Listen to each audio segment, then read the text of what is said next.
What's going on, everybody? It's Retro JoJo, and as you can see today, I have my good friend George with me today. Hello, people.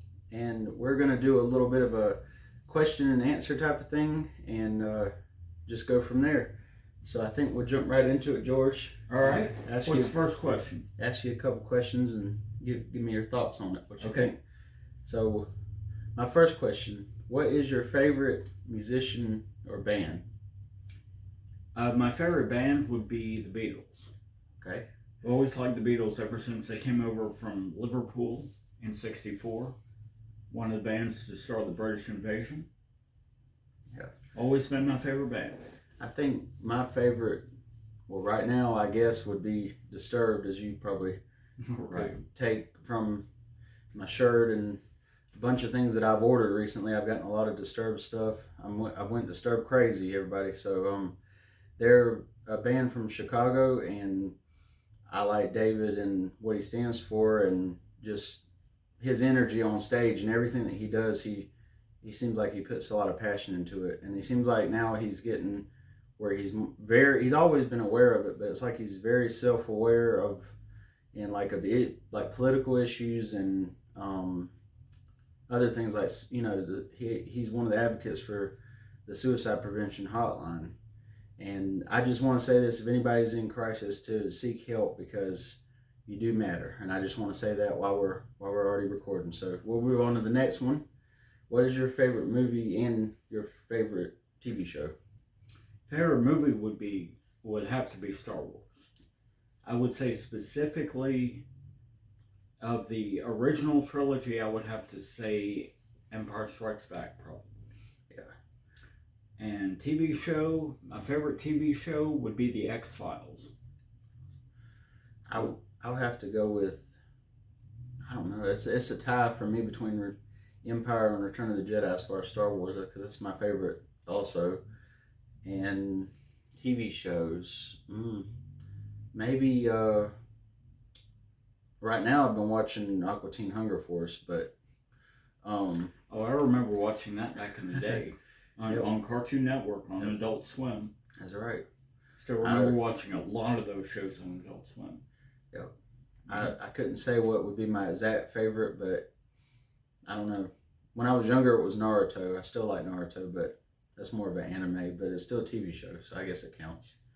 But in addition to X-Files, I'd have to probably give a lot of props to Twilight Zone, the original Twilight Zone with Rod Serling. Those are good shows. Mm-hmm. My dad liked the X-Files, as you know. Mm-hmm. So, yeah. If you had to pick a job, what would be your dream job if you didn't work where you're at? I would say doing something in baseball. Baseball, okay. I've always loved baseball very much.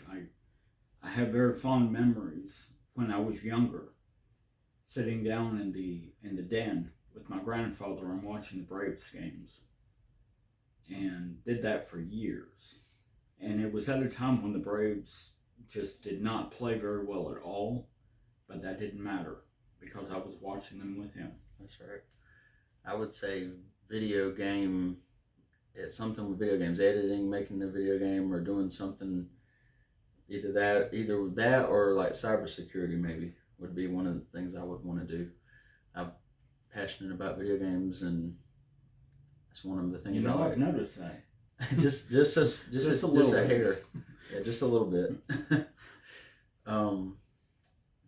But where would you live if you didn't live where you reside currently? Probably somewhere else. Just somewhere else in general. Okay. No, just somewhere else in general. Seriously. Probably someplace. I've always wanted to live somewhere like near a beach would be nice. Yeah. To be able to go out to the beach during the warm times of the year, and just living near the beach. I just think that would be cool. I think I would live in Asheville, where my brothers live, if I didn't live here, or maybe like, I don't know. I would live in Japan, but that's a long ways away, and then you got to learn the language and learn how to read everything, and it's just so. I don't think I would want to move there. Maybe stay in the U.S. or Canada. Okay. Yeah. Do you have a favorite YouTuber that you watch? Tell you the truth, I don't watch a lot of YouTube. Okay. I do like the videos you do, of course, very much, very I much. appreciate that. Other than that, let me think.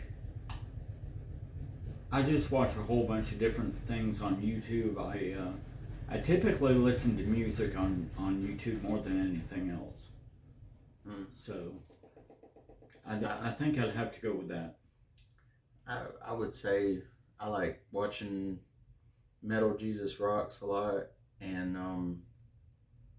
there's another one. It's escaping me right now. But I watch a lot of gaming videos, video different gamers. Actually, you know what? I just thought of another one that I've been watching recently. It has to do with music. His name is Rick Beato. Right. And what he does is he'll do lists. He'll do the top 10 guitar solos of all time, or the top 10 performers of all time, or something along those lines, something having to do with music. And he has a very extensive music background. And so I've been watching him a lot lately. That's cool. I have to check that YouTube channel out. This is going to be a good one. What is your opinion of tattoos? There are a lot of people that have a lot of different views on tattoos. The way I see tattoos is it is a form of art. That's right. I agree. And the tattoo artists are true artists. Mm-hmm. And the thing I like about tattoos is the stories. Yeah. Why people got this tattoo, why people got that tattoo. When I worked at Dollar Tree, one of the assistant managers there had tattoos all over her arm of the dates of her children's births. And I thought that was cool. Yeah. And many other people, they like certain things, like Joseph has the Star Wars tattoos, and many others that of different things that he likes. And I've noticed that on a lot of people. And it's a good way to express yourself. And I don't see anything wrong with it at all. Yeah, coming from, both of our parents are a little older than us, and coming from that, I would say I love both of my parents a lot. My mom's gotten a little bit more liberal. Actually, my dad is, in fact, a pastor, and I understand his point of view on it, and I understand why he doesn't necessarily like them. But just coming from that, I think that, it's all about how you look at it. Because, there's people that get stuff because of what they believe. There's people that get stuff because of what they like you said, and what they don't, or, what they do like versus what they don't. And they get that tattooed on them, and it means something to them, My Star Wars might not mean something to somebody, but it does to me. They say, "Oh, why would you get a Star Wars tattoo?" Well, maybe it's just because I like it. You can just like something and just get it. But a lot of the reason I wanted to ask it is because of what we personally believe. Do you think that, because there's some people that think that it's not good as far as if you're of the Christian faith to get it. And I tend to think that it's not like condemning or anything. So I don't think it's like that. That's how I look at it. I don't think it's a deal breaker. The way I see that is, I don't agree with that view, but people are entitled to their beliefs. That's right. So I'm not going to condemn them for thinking that. Right. But I don't believe that. Right. I agree with you on that one. I think you're right. And we both think alike on that, I believe. Mm-hmm. So we'll move on from that. Okay. What's your favorite animal or animals? With any kind. It can be a reptile. It can be just anything. Mammal or anything. What would be your favorite? I would have to go with the cat. The cat. Yeah. Yeah. I've always liked cats. I think I get that from my mother. My mother has always been a cat person, and she had a Maine Coon cat. There was a beautiful cat, a tuxedo cat, black and white, and she had him for about 20 years. He was a rescue. He came up to the house when he was about 4 weeks old, and she had him for about 20 years. Wow. And we lost him probably 2 years ago, but you know, great cat. Jessica's mom actually has a Maine Coon now. Oh, His name's I think it's a her. Her name's Ziggy. Oh, okay, and cool. She got a good deal on her because she's, I don't know if you would call it defective, but her tail's been clipped. So because her tail's been cut, she was a little cheaper because Maine Coons can be expensive. So oh yeah, very much so. I think mine would be a for an animal like a dog, but I still like, I grew up with dogs more than cats. The cats were kind of just shop cats that come up to down where the farm area or where his shop was at. My dad's, they would just kind of come in. I remember, I share a story real quick on you, and everybody can see it. I remember that he had a cat that would come into the shop, and one day he came into the shop erratically, come through the window, and he was hurt, and he was writhing around on the floor, and Dad was like, "What is wrong with you?" And so he checked him out, and he thinks he got in a fight with an owl, but he was missing an eye. Oh my God. And so Dad would, from then on, Dad would put food in the window, and he'd come up the window. He didn't like people. He'd hiss at you, and he'd run away. He was like a barn cat. But he would hide in the shop, and he eventually let Dad pet him, though, because he had gotten so used to him. But he tried to claw me because he didn't know me. So I thought that was interesting. And then I would say lizards, because I've got 3 leopard geckos. I hated them. I did not like them when I first when I see frogs everywhere and stuff on buildings, or don't jump on me or what. Now it doesn't bother me. So if they help me overcome that, you know. And even when I was younger, I held snakes when no other kid on field trips would. So that was cool. So have you ever been to an arcade? If so, where? Or when? The last arcade, wow, that would probably have to be where I used to live in Marietta. That was years ago. But let's see. Pole Position, I remember, was there. I'm sure a lot of people watching this will remember Pole Position. And I played Pole Position too. Oh, okay. Yep. Skate or Die. Yeah, I remember was in there. I can't remember all of them. I think Mortal Kombat was in there. Maybe Street Fighter, stuff like that. But I mean, it's been a long time. I usually don't go in arcades that much, but I do remember that, and I do have memories of going in arcades back then. So I used to go to one of them, Waycross, and I'm not talking about like Dave and Buster's or anything like that. Those are like more, I'm talking like mom and pop type of, retro arcade. And I would say I went to that one that's, it's where Retro Reboot is now. Oh, yeah, it was like, I can't remember the name of it right now, but it's still kind of on the sign. You can kind of still see it. I think it was Gamertron or something like that on the sign. But I used to go there a lot when my mom would go shopping, and she'd give me some quarters, and I would play games with my friend and stuff. My friend Robert and my cousin went with me a couple of times. We actually got these skull things that had the little jellified brain in it with the worms and stuff, the little fake worms in it. And she was like, "Your dad's gonna kill you for getting that skull." So that was fun. And then I recently went to one with my wife in Jacksonville. What was the name of it? It's a game store on one side. I think it's Video Game Rescue. That's the name of it.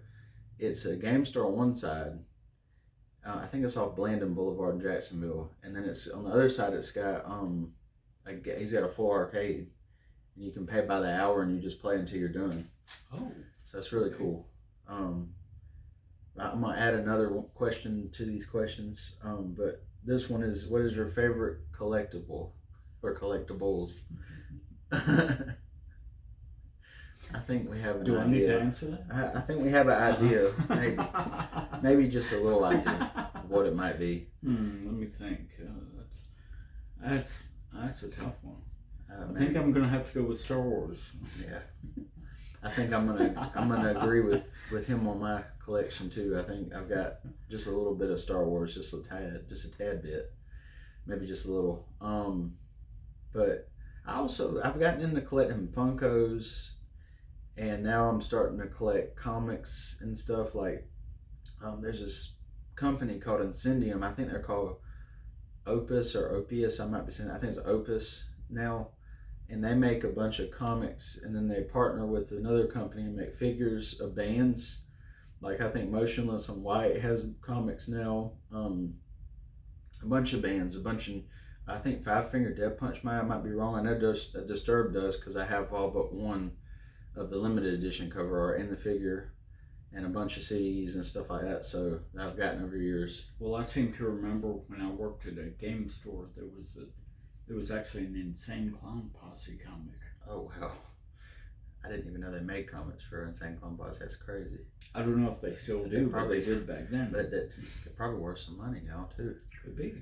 And one more question: what is your favorite horror movie?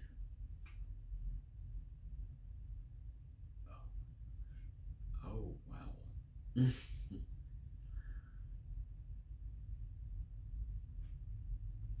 That's a tough one. That's a tough one. Oh, I would have to say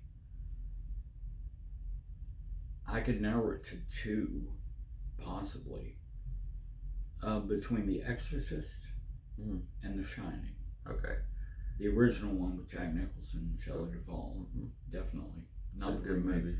Not the remake with Steven Weber. Stay away from that one. I did not even know they remade that movie.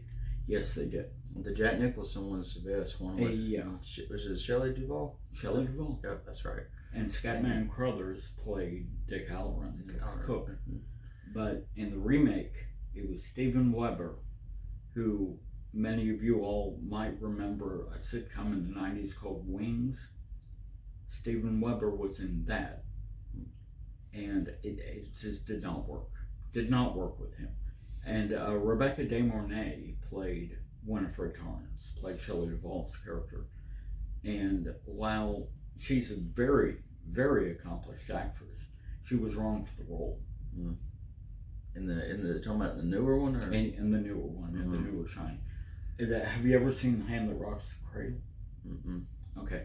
Well, Rebecca De Mornay played the psycho in that. She was awesome in that. But I mean, certain roles call for certain acting types, and you have to get that type and that look. That's right. Because the one that needs to play Winifred Torrance needs to look frail, like Shelley Duvall did. But in actuality, of course, it comes out later that she's very resourceful. But you need someone like that to play a role like that. You wouldn't believe I actually grew up with that movie, with The Shining. My parents had The Shining, Dreamcatcher, and Shawshank Redemption. They bought it in a pack. And you know, want to know something else interesting about them having that pack? They never watched Dreamcatcher. They didn't care nothing about it, didn't know nothing about it, didn't want to watch it. No. And then I watched it years later, and I'm like, this is a little. It was just. It was bad. We ain't gonna talk about it. It had moments that I kind of enjoyed it, but overall, just as a whole, I'd rather watch The Mist if I was gonna watch. I just would. I would rather watch The Mist or something of that nature than to go back and watch Dreamcatcher. That's just me, though. I mean, it's okay every now and then. Well, I saw Dreamcatcher in the theater. Okay. Yeah. Watching it at home is not too bad because you don't feel like it got ripped. But going to a movie theater and anticipating it, not knowing what it is, yeah. Because I seen it all on YouTube before I ever watched it, so I knew what to expect. Yeah. Going in like that blind was probably like, oh my gosh, this is not good.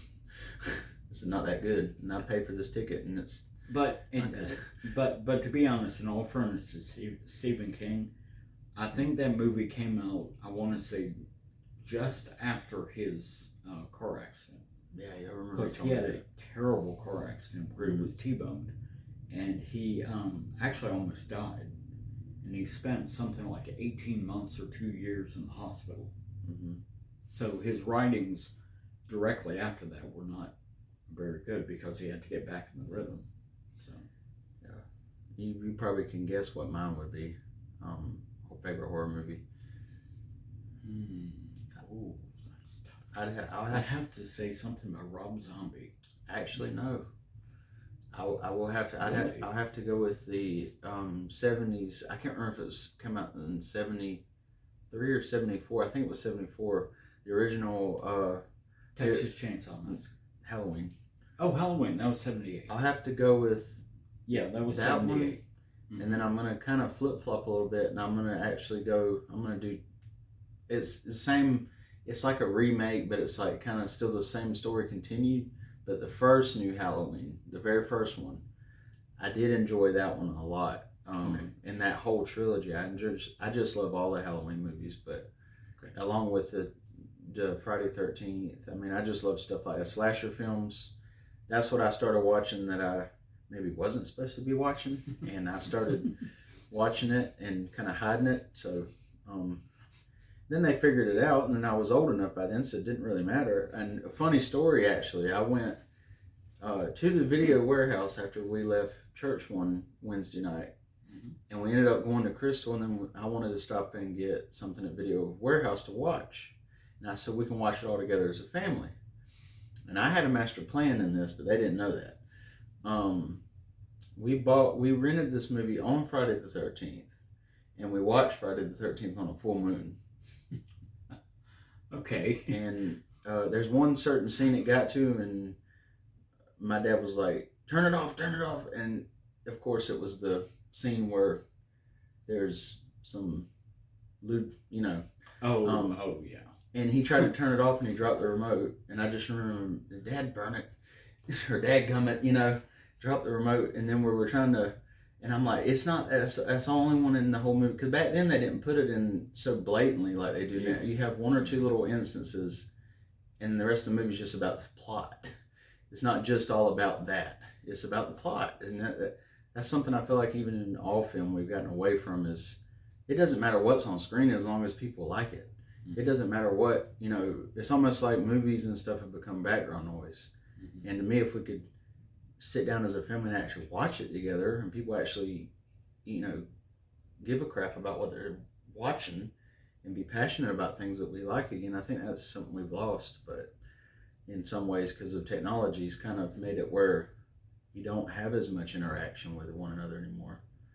And it's unfortunate, because I have fond memories of watching things and playing things with my dad, and even if he didn't know what he was doing, he would still be present and just sit there. He might fall asleep, but at least he was spending time with me. And then I did things that he liked. I shot, skeets with him and went fishing with him and things like that.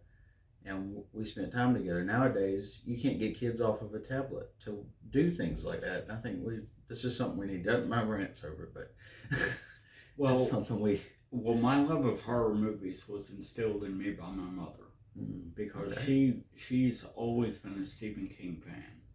And so that's how I started watching Stephen King. And then it branched out from there. Exorcist, Texas Chainsaw Massacre, Silence of the Lambs, Psycho, a whole bunch of different ones. Oh, and I was 13 years old also on Friday the 13th, watching Friday the 13th on a full moon. So that was cool. And I'll never forget, that's the first one that actually gave me nightmares. When he pops up out of the water on top. At the end? Yes. I had nightmares that night and had to go to school the next day, and it was... Yeah, when he grabbed Adrienne King and pulled her under. And then my teacher asked me, why are you so tired for? I said, I had nightmares last night. What did you watch? I said, I'd rather not say. And then I told a friend of mine, and she told her daughter, and she ended up telling her that it was Friday the 13th. And then she asked my mom why I was watching that. She said, we didn't know what it was. To begin with, we'd never seen that before. And I had a friend that watched Texas Chainsaw Massacre one time. Not the original, not the newest one, but like the one in between. I think it came out in 2007. It's Yeah, spelled I out. think it was one that came out something like that. Yeah, And somewhere around he was watching that one, and the power went off. He was probably 10 or maybe 12. I hope he doesn't mind me telling this story, but it scared the piss out of him, literally. His dad was outside, and there was a storm coming, and all he hears outside is brr, Oh yeah. and he cranks the chainsaw up to cut a tree, and Robert thinks, oh my gosh, there's no power, and I'm with a psycho. And then his dad comes in the window, Robert. It's like an actual horror movie, and he's like, he jumped back. He told me it was really bad. So he said, I haven't watched that movie until recent, like a couple years ago, probably. He probably hasn't. So that was interesting. Mhm. So, was there anything else that you want to add or talk about, or anything like that, or anything else we could discuss? One other thing was about Friday the 13th. The original was Betsy Palmer playing Mother. Yeah, she was a starlet back in the 50s and 60s, and I thought it was great casting to get her to play Mother. and they when I watched it the first time, it had me fooled thinking that it was Jason the whole time. It was her. Yeah. Spoiler if you've never seen the original, but Right. That's right. But yeah, and then the confrontation on the like shoreline, where they're Oh yeah. that was just Where she was finally decapitated. Yeah. yes, yeah, it was interesting, and then that makes you want to watch the rest of them. So it was a great movie to start it out with. I think I'm not a big fan of I used to like the cheesier stuff too, like Friday the 13th qualifies. I mean, like cheesier than that, way cheesy, like Oh. Lake Placid or that stuff. Okay. or the Wrong Turn series, and I'm not as big on that anymore because it's sometimes when you put too much comedy into it, it takes away from the suspense. I think Well, I remember way too much. I remember the late 80s. I watched a horror movie called Neon Maniacs. And that was one of those that falls definitely squarely into the category you're talking about. It was terrible. I've never. I mean, it aspires to grade B. Oh, I've never heard of that or seen it, but I may have to watch it just to see how bad it is. Well, yeah. Give it a watch. Sometimes when you're really, really bored. Okay. Is it that boring? Yeah, it's pretty bad. It's bad. When did it come out? I think it came out in the late 80s, mid to late 80s. So it wasn't like, it wasn't because it was like old production value or anything like that. It was just bad. It was just low budget, very low budget, and the storyline was almost non-existent. I've seen a couple new movies like that, so I guess it doesn't matter what you have on hand. That's true. So, well, I've enjoyed doing this video with you, George, and we'll probably do some more. Maybe in the future we'll do some different stuff. Okay. I've enjoyed it as well. Thank you for asking me to be in it. Oh, yeah. And if you haven't already, just give us a like, some comments, and let me know if there's anything you would like to see discussed. I'm going to try to have some more guests also. So just look forward to that, and everybody be safe.